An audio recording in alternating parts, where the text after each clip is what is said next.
Welcome to my channel happy students. आज की इस वीडियो में हम मानव भूगोल का काफ़ी इंपॉर्टेंट क्वेश्चन के आंसर को देखेंगे। क्वेश्चन है मानव के प्रकृतिकरण की व्याख्या कीजिए। ये क्वेश्चन काफ़ी बार पूछा जा चुका है एग्जाम में, तो चलिए देखते हैं इसका आंसर किस तरह से हम लिख सकते हैं। तो इसके आंसर को लिखने के लिए हम इस तरह से लिख सकते हैं। आदिम अवस्था में जब प्रौद्योगिकी का स्तर अत्यंत निम्न था, तब मानव प्रकृति के आदेशों के अनुसार अपने आप को ढालने के लिए बाध्य था।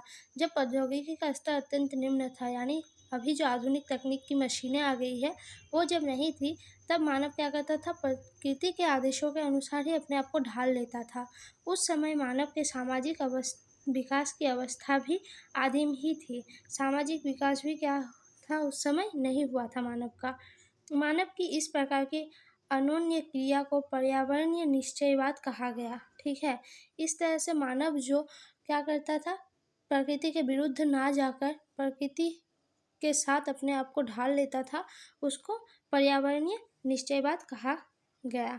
इस अवस्था में प्रकृति मानव प्रकृति की सुनता था, उसकी प्रचंडता से भयभीत होता था और उसकी पूजा करता था। इस अवस्था में क्या करता था, प्रकृति का मानव प्रकृति की सुनता था, उसकी प्रचंडता से भयभीत होता था, ठीक है, और उसकी पूजा करता था। देखिएगा आप, अभी भी बहुत जगह प्रचलित है पेड़ पौधों की पूजा करना, ये उसी समय से चली आ रही है।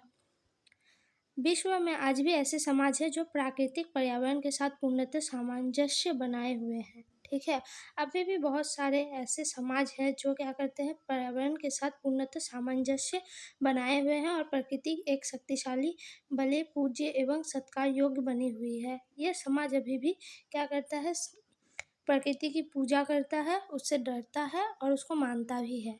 अगर आप आदिवासी समाज को देखें तो वो भी क्या करते हैं, प्रकृति की ही पूजा करते हैं। सरहुल, वो भी प्रकृति से जुड़ा ही एक त्यौहार है।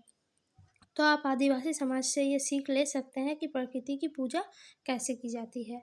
अपने सतत पोषण हेतु मनुष्य प्राकृतिक संसाधनों पर प्रत्यक्ष रूप से निर्भर है। ठीक है, प्राकृतिक संसाधनों पर मनुष्य प्रत्यक्ष रूप से निर्भर है।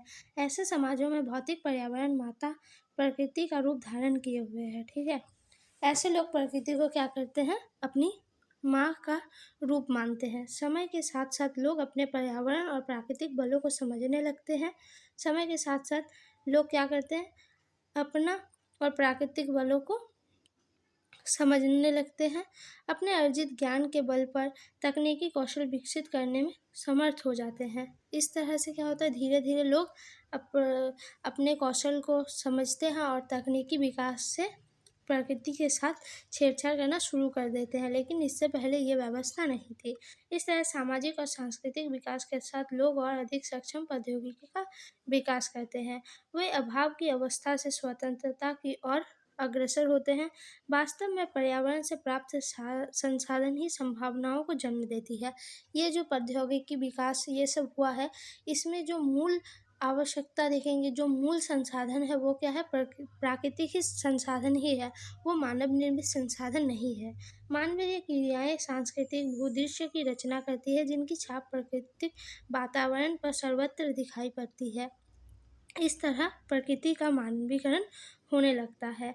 ठीक है, तो यहाँ पे इस तरह से जब नया विकास आ जाता है, तब क्या करता है, मानव प्रकृति से न डरकर उसके साथ छेड़छाड़ करके प्रकृति को अपने अनुसार ढाल लेता है। तो इसी को कहा जा रहा है प्रकृति का मानवीकरण।